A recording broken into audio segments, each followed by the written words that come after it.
Doesn't it sound like heaven to love your teen so well that they can't help themselves but love you back? Welcome to Pivot Parenting. I'm your host, Heather Frazier. And together, you and I are going to build more peace and joy so that your family looks forward to being together in the fun times and so that you are strong enough to overcome any obstacle that your family might face. This is where small weekly shifts that you implement create lasting change so that peace and happiness can truly abound in your home.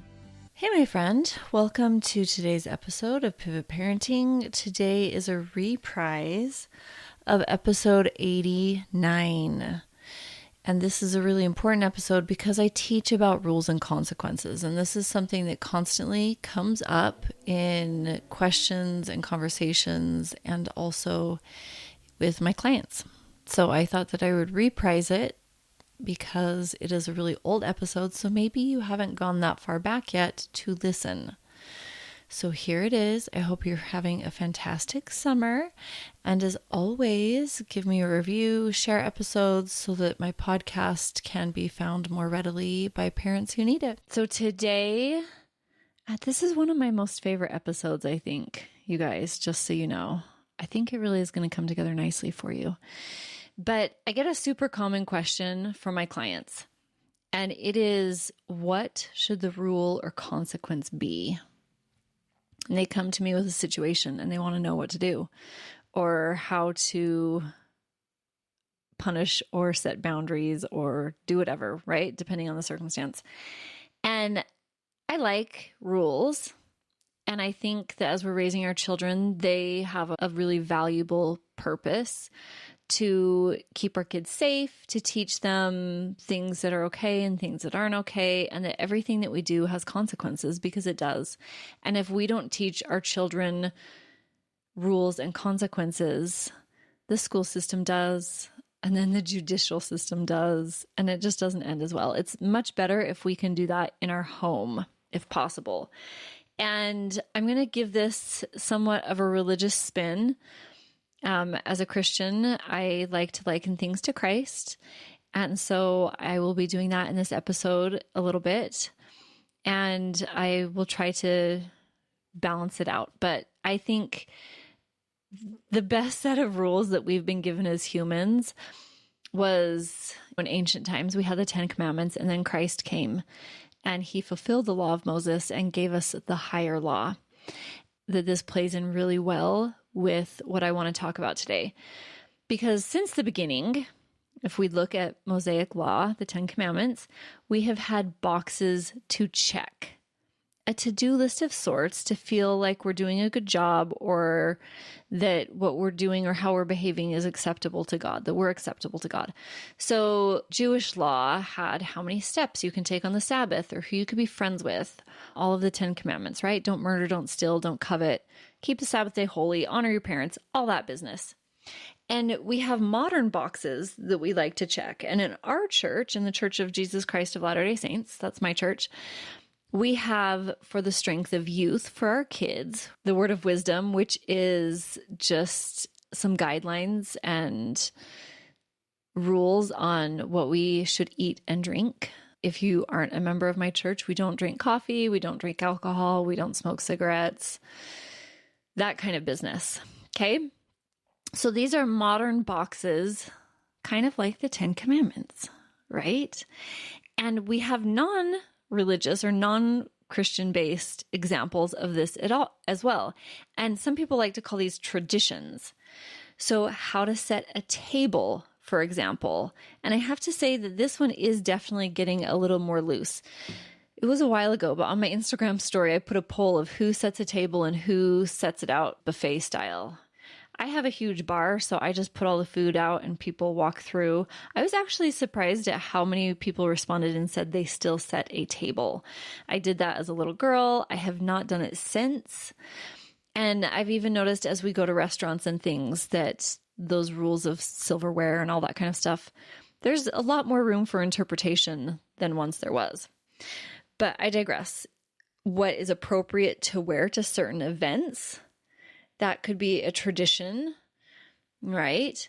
What a family looks like, or what makes up a family or constitutes a family, could be kind of a tradition or like a box to check. How children should speak to their parents.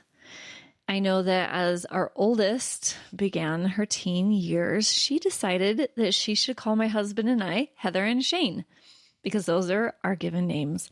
And her friends would get wide-eyed and other adults would get wide-eyed and think that that was not okay, that, our 14-year-old or whatever was saying, hey, Heather, or hey, Shane, instead of mom and dad.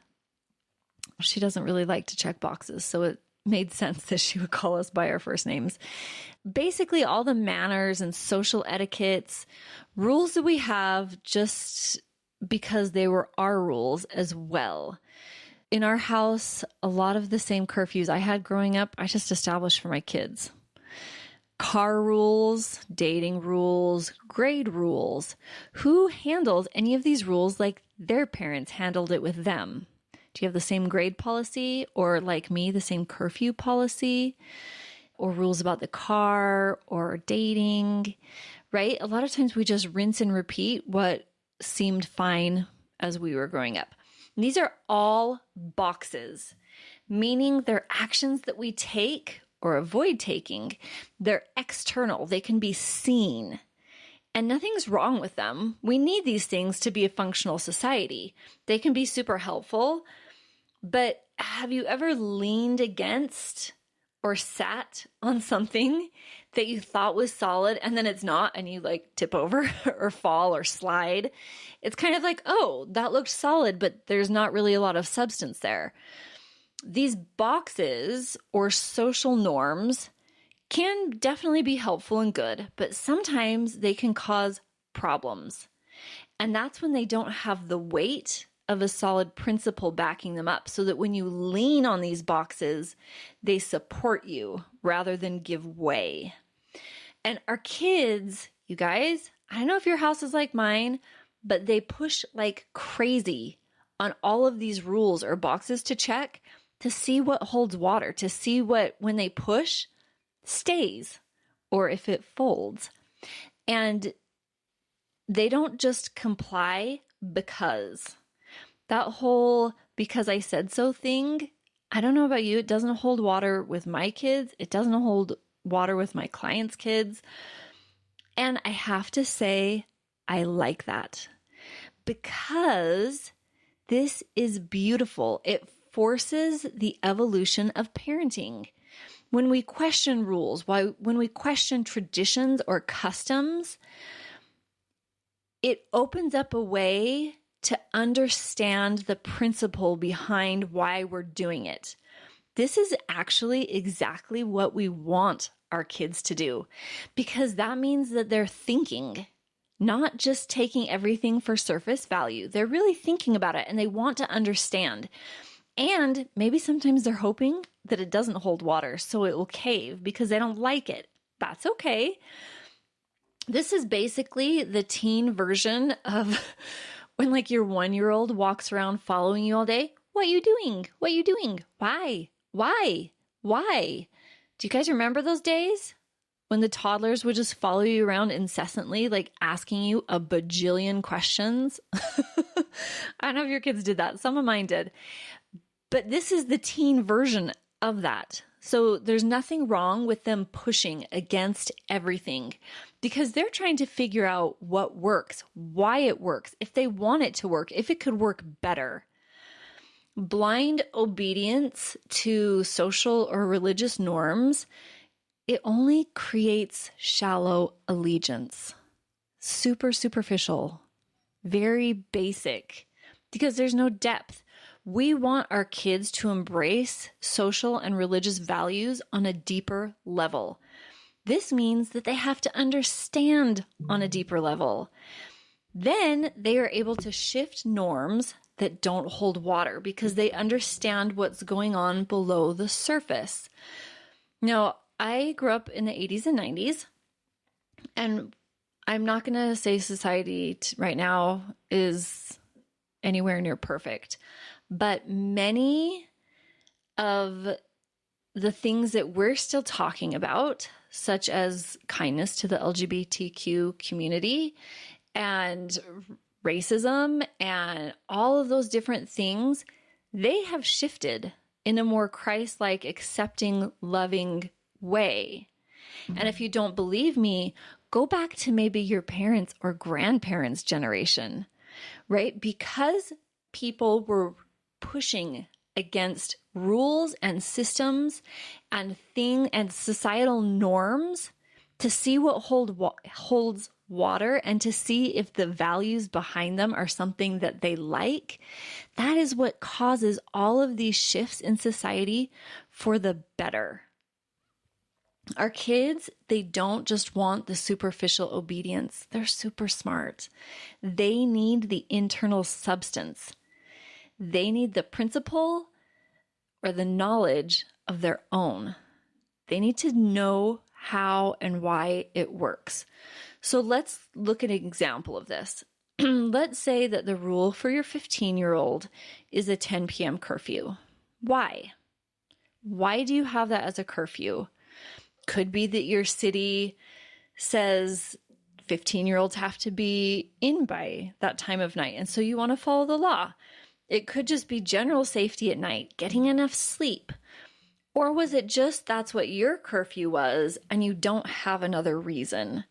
So can you see the difference? One has substance behind it and good reason, and one is just like, I don't know, that's just the way it is. Now, I want to toss in a disclaimer here. You may like the principle or the reason for the rule, and your child might not. This is okay. We, in our home, for example, we've always had a no sleepover rule at our house because we believe as parents that our number one job is to protect our children. And it's hard to protect them when they're not home at night. And so our kids have not liked this rule. They want to have sleepovers. And I would just always say there are some things that you can never undo. And as they have gotten older, they have understood that principle better. Because we had teased out the difference between the box to be checked and the principle, it was easy to enforce what we felt was right for our family, regardless of how much our kids liked it or not. So the curfew rule, the example that I gave, your 15-year-old might be really grumpy that he has to be home by 10 p.m. And if your reasoning is something that you like and that you think is the best decision for your family, it is okay for 15-year-old to be grumpy about it. It's not a problem. Our kids are always going to push. And again, this is good. We want them to push. But if we like the principle, then we just get to accept their railing as part of the job, and it's not a problem. And maybe one day they'll understand, maybe they won't. But by them pushing and asking, my son, you guys, he loves to argue, I think a little bit more than most teenagers, but in a really logical way. He doesn't get super hot under the collar. He likes to use his brain, and he'll think of all the different arguments. And he'll just argue incessantly or discuss incessantly to his point why the rules shouldn't exist. And sometimes he's right and he gets his way. And the rule is antiquated or inappropriate for the situation. But sometimes we like the principle, and so it sticks. And he would argue for 24 hours straight about it and just go in circles around and around and around, which is fine. But that's not what I want to do. And so I'll say, I get that you don't like it. I get that you have valid points. My points are valid too, and we're not talking about it anymore. That's the way that it is. And that is also okay. So whatever works best for you guys. I don't know if you have a little argumentative one at your house.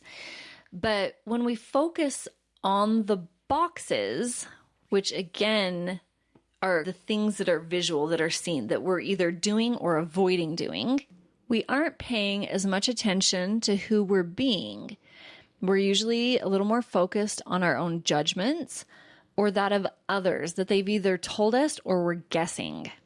I see this all the time. Parents just love to tell me what other parents think about them. And I always say, oh, what did they say? Oh, well, nothing. I just assume that's what they're thinking, right? It's a trick that our brains like to do. We like to guess what other people are thinking. Sometimes their expressions tip us off, so to speak, but it's highly entertaining that we always guess. Have you guys ever actually asked people, what are you thinking, or how do you feel about that? We're usually totally wrong. Now, when we're focusing on those boxes, it's external, it's outside of us. And this is a really confusing place to find ourselves because there are so many opinions and judgments available to us at all times. And without a principle to add weight or substance, it's really easy to get tossed around in all of the thoughts coming at us. And it can feel really confusing and really overwhelming. And this is usually the point where parents come to me wondering what they should do about the rules. Usually it's when the rules have been broken. And they're confused because they're focusing on the external formalities. They're missing the actual point, which is the why. Why do you have that rule? And do you like that reason? That's the principle. That's what grounds or roots everything down. Or sometimes parents like to blanket statement things. And I get it. Just to blanket statement something, it's super easier and more efficient. This is the curfew, no matter what.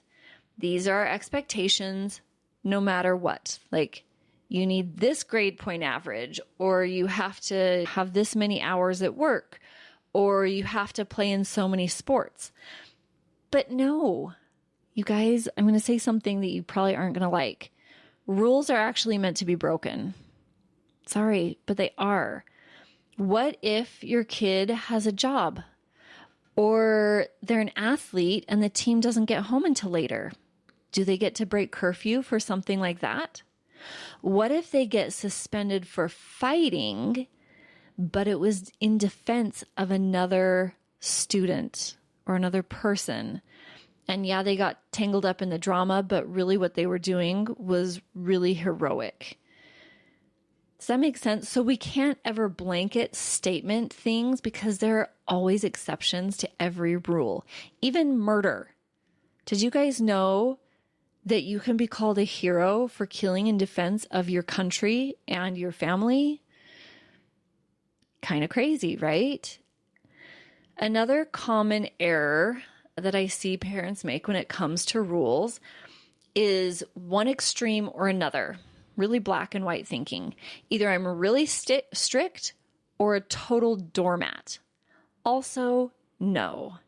Humans, you guys, we don't actually like sustaining extreme behavior. Have you guys ever been like, I am never staying up that late again? Or I am never going to eat so much I make myself sick? Or even just, I'm never going to drink soda again. Or I'm done with flour and sugar. Or I'm never going to yell again or lose my temper. That's extreme and it's really hard to maintain. So when we try to maintain an extreme, we usually bounce between the two. Again, food is just a really easy one to see this with. Like, I'm never eating cookies again. And then a week or so goes by and somebody makes cookies and you pound 6 of them. Because you're like, screw it. I ate one. I might as well eat the whole plate. Have you ever done that? I have. Have you ever been like, I'm not going to yell at my kids, or I'm going to keep the house really clean. And you do it for a while, but it's really hard to maintain. And then you fall off the wagon and you're like, forget about it. That stinks. And so you go to the other end of the spectrum. Both of those are extreme and neither of them feel good. This is when we burn ourselves out. So another example could be like nagging your child to help keep the house clean, or even just their room. And it causes a lot of fights. So you're like, forget about it. I'm just going to act like I don't care. And they can be slobs and see how they like a messy house. But that also doesn't feel good because usually they're fine with a messy house and then we just actually drive ourselves crazy. Or if we always want to try to give our child advice, but they never listen, they don't like it. And so then we just stop all parenting type conversations because they clearly don't appreciate it. But that doesn't feel good either, right? And when we can look at why we want to do these things, why we want to keep the house clean, or why we want to have these conversations with our kids, then we can identify the reason or the principle, and we can find the middle ground for any situation that we find ourselves in. So like for communication, for example, most kids, I figure it's a win if I can get like 15 to 60 seconds worth of valuable conversation in with them per day. This is like when we're asking questions of one another and when they actually seem like they might care about what I'm saying. That's what I count as a win. And for the rest of the day, we can talk about whatever they want to talk about, or if they just want to be with their friends, that's cool too. Right? And that's the middle ground. It's not, I'm going to try and teach and mentor them all the time. And it's also, they don't want to hear it. So I'm not even ever going to say anything. I figure if I can get in just that small attention span of like, sometimes it's even just like a one-liner. I'm like, okay, that was pretty good. And it seems like it landed. That's all I'm going to say. Does that make sense? Now, I want to give you a warning. And this is a common trap that can add fuel to the fire of confusion when we're setting up rules, or when we're trying to establish boundaries, or when we're trying to find that happy medium of between the two extremes of whatever it is. And this is worrying about other people's perception of us. A lot of us actually worry about what our kids think of us, or what our peers think about us, or our parents or in-laws or siblings. And I just want you guys to know, we don't have rules so that we can show everyone we're good parents. We have rules and consequences to guide and protect our children until they're able to do these things for themselves. We actually do want our children to fail enough so that they stop failing and they can find success. We don't want a child that never grows up and gains independence. That's actually called a pet, right? So just a forewarning, sometimes we set up rules or do things so that our kids will like us.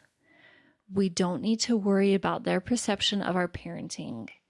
We don't need to worry about what our in-laws think. We don't need to worry about when our kids' friends come over, what they think and what they're going to tell their families. We don't do any of it to gain approval from anybody but ourselves. And it's super easy to be able to do that when we have identified why we would have the rule and we like our reason. Another common trap that I see parents come into is the trap of false assumption that if we parents do it right, then our kids are automatically going to choose to do what we say. No. Rules do not secure obedience. Rules are for us as parents to know that we're showing up as our best self, doing our best job, loving our kids as best we know how. That's it. I can speak from experience of myself and all the observations of clients and other people that I even did a podcast on it. When we put in X and Y into the machine of parenting, we do not always get Z. Just because we check off the boxes does not mean that we will get the result of a child who's respectful, who doesn't do drugs, who graduates from high school and college with all the awards and accolades.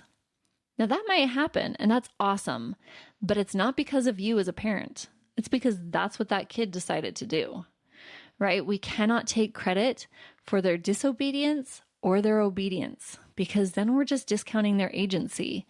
And that's silliness. They are agents unto themselves to behave however they want. It is only our job to teach and love and protect. Our brains are going to tell us that it would be so easy for them just to listen and obey. And they would skip over all the junky having to learn the hard way business. But you guys, I learned a lot of lessons the hard way. I don't know about you, but those are the more memorable lessons of doing, not just being told, of doing. When I do it right, this is what happens. When I do it wrong, this is what happens. That's what usually sticks with us, not what somebody told us. Another point that I want to make is principles, the root, the reason why. That's where morality lives in all that we do. We're told not to kill. That's a box. But if someone is assaulting my child, I would kill to protect them if I had to. No question. And I know that I would be in the right because my directive to protect my child is the principle and not murdering is a box. Why do we go to war to defend our freedoms? Because that's a principle. We're defending a principle. We're told not to do drugs. But what about when our doctor prescribes an otherwise illegal drug like a narcotic to us? Is it wrong to take it? No. Because the box is don't do drugs, but the principle is take care of your body. If I need a surgery to take care of my body or chemo or whatever this drug is going to help me accomplish, then I'm going to take the otherwise illegal drug because it helps me obtain that principal effect of keeping my body healthy and strong. Boxes, sometimes they have morality, but sometimes they don't. We often want to check those boxes to feel like we're behaving morally correct.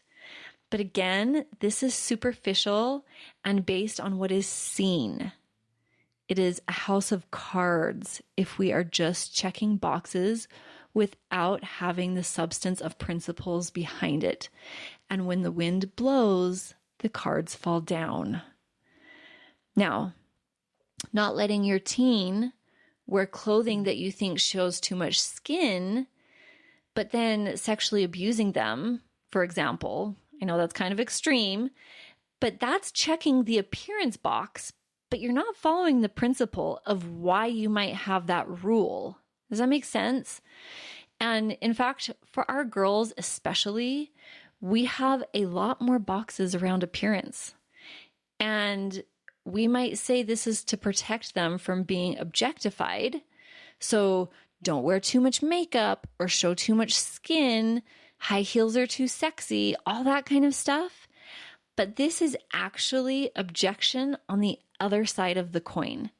It's still missing the point of the principle, which is to teach our bodies how to respect and feel good in their bodies, and that our bodies are just an instrument in which to enjoy a full human life. How we look isn't the point of our life. It's how we feel and the experiences that we have.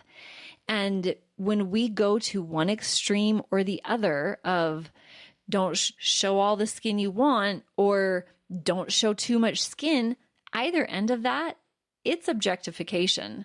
Plus, either one of those extremes do completely miss the point of having a human body. But our brain likes boxes because they're easy up front. They require little to no thought on our part. But then in the long run, it's kind of like one of those things of pay me now or pay me later, but either way, you're going to pay me. And if we just do the boxes without any thought on our part, we're going to have a lot more confusion because our kids are going to want to push on those rules, and we're going to it's going to be a lot messier on the back end. But if we pay up front, meaning we evaluate principles and then establish rules, the heavy lifting is already done for the most part, and we just get to stand by our rules. And of course, as our kids grow up, this is going to change. So the curfew for a 13-year-old may be different than the curfew for an 18-year-old. And there's always different situations, whether it's prom or a job or a sporting event or anything like that, right? Or maybe they're taking a really difficult class. You can be proud of them for getting a C instead of an A if it's a class that's really challenged them, that they've learned a lot from, all that kind of business. And so this is just one area that I want to make you aware. You can't avoid the principle of the reason of why you do the things that you do as a parent, because your kid is going to bring them up to you, or you're going to be lost in confusion and overwhelm because you don't know it, right? And so we've got to do the work.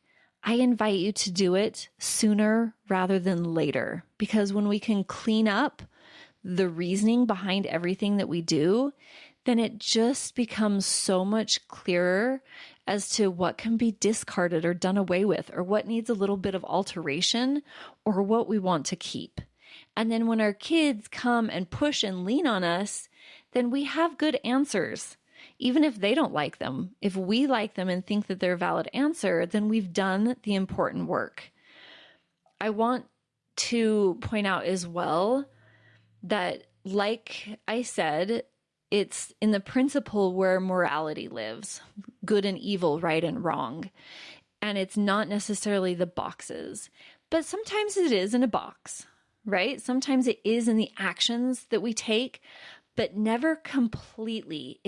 Morality never solely exists simply in what we're saying and doing, or what we're avoiding saying and doing. This is why on the Sermon on the Mount, Christ talks about those who will come to him and say, Lord, Lord, I've cast out devils. I've done all these things in your name. Can I come to heaven? And he responds that he never knew them, and then commands them to depart, because they didn't understand the principle. They were just doing the actions. This is also why Christ praises in the parable of the widow's mite for giving her all, because everybody was dumping in their riches because that's what was expected of them. They wanted to be seen, they wanted to be praised, whatever, or they were like being great. But she gave everything. And that takes more than just checking a box. That takes complete love and faith to give all. And our Savior, he never says that he wants our blind obedience. He says that he wants a broken heart and a contrite spirit. He wants us to love God with all that we have and are, and then love ourselves and our neighbors, because he knows that once we can accomplish that all of the boxes, all of the things that we say and do to one another, they take care of themselves. They fall into place with perfect understanding. Principles offer clarity. When we're establishing the principles, we're establishing a base in which to build. And yes, this requires a little more effort up front. But then again, it's easier on the back end. We can't ever avoid discomfort in this earthly realm, nor do we want to. If you're here with me right now listening, you want to be the best parent possible. And I just have to ask, if this is your first episode or your 50th or whatever, have you been uncomfortable as you've listened to me at all? Because you're like, oh, yeah, I do that sometimes, or I need to change that, or I could be better about that. I hope so, because that's an invitation to evolve and to grow. Not that I'm judging you, because I'm not, because I've done all these things. That's how I can so easily identify them. And I see my clients do them, which I love my clients fiercely. They are amazing parents. Are they perfect? Absolutely not. Just like me. But they're here with me every week to be super uncomfortable. And that is beautiful. That is becoming the very best version of you. That is putting your parenting ahead of your pride. And that's a beautiful thing. It is not uncommon as well to be working with a client And a month or two in, we've kind of gotten to know each other a little bit more. And they're like, okay, well, really, I've been afraid to tell you this for the last little while, which I totally get because we are fearful of each other's judgment. But judgment has no place in my coaching because the moment that judgment would enter in, unconditional love would exit. And I would totally disempower myself to help them because judgment is blinding. It tells us that we're right and what they're doing is wrong. And that for me is the worst possible position that I could help my clients from, or my child, or anybody else. And when we can understand the principle that Christ taught of love thy neighbor as thyself, bring your whole heart to God. That's a broken heart and a contrite spirit. To me, that isn't like sad grief all the time, but it's just knowing that we're broken and allowing him to work his magic to fix us, his love, and then doing that for those around us. That is the principle in which I try to base everything that I do in my life, whether it's my parenting or my coaching or being a spouse or a neighbor or a friend. It is just to love people like Christ loves them and to see them as Christ sees them, because it feels actually amazing. And when I can have that principle working in my life, all of the to-dos and to-avoids, easy. So easy. Okay, you guys, this is the pivot that I have for you. I hope that you have enjoyed it. Again, I think this is probably one of my favorite episodes that I've recorded this year. And it's almost the new year, which is crazy. I want to offer you an invitation. I want to meet with you and chat with you and hear what's going on in your life. And if you're interested in this, just go to my website or my social media accounts and grab a free hour with me. We can chat over anything that's going on. And as the new year comes, if you're creating goals or resolutions within your parenting, I can help you make them stick. Not just for a week or a month, not just for this one child, but literally for all the relationships in your life, for the rest of your life. I like to think of coaching rather than like retail, like you buy a pair of shoes to wrap under the tree, or you buy them a hoodie that they really want or whatever. Coaching is actually an investment because it gets sweeter and more valuable with time. Because what I teach my clients has a compound effect. It not only changes their headspace for the better so that my clients individually love their life more and have more peace and clarity, but that rubs off on every person in their life. Their children notice and respond in kind, their spouses. It's kind of crazy the impact that learning these skills can affect your entire life. You guys, with my oldest two, I was figuring this out as they were in the thick of their teen years. With my younger two, I'm a completely different parent, and there's no taking that back. They get the benefits of what I've learned and the skills that I now have because I put forth the effort with my first ones. And it also affects every single other relationship that I have with my parents, with my spouse, with my neighbors, with the people down the street. So I just want to invite you to consider A, coming and chatting with me, because that would be super fun, and B, working with me. It is a very small investment for the kind of return that my clients get. Grab an hour with me for free. See if it's a good fit. You can ask me any questions that you want. We can have whatever kind of conversation that you want. I want to hear what's going on in your life. Go to my website or my social media, heatherfraser.com or Heather Fraser Coaching on Instagram or Facebook. They both have a really easy button to find where you can just schedule an hour with me. Or if you're on my email list, I also include a link in my weekly email if you want to chat. Okay, I hope you have a wonderful week. I hope that you enjoyed this episode as much as I did, and we will talk to you next time.